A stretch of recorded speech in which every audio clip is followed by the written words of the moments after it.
We create our page. Go to Pages and we select Add Page. And this is going to be a one-page website. And I'll call this Home. So add title Home. And then we click on the newly rebranded Published, which is now Schedule. And I'll select that twice. And our page is ready. And we can click on Edit in Breakdance. Before I click on Edit in Breakdance, I'll just hop back into WordPress. And I wish there was a function on this page that I could just set it there.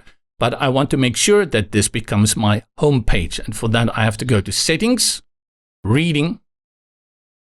And then your home page displays a static page. And for the home page, I select this page I had just created. This is a very standard setup.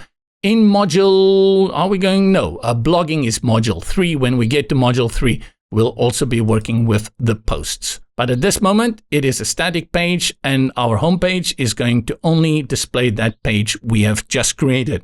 Very important is to click on Save.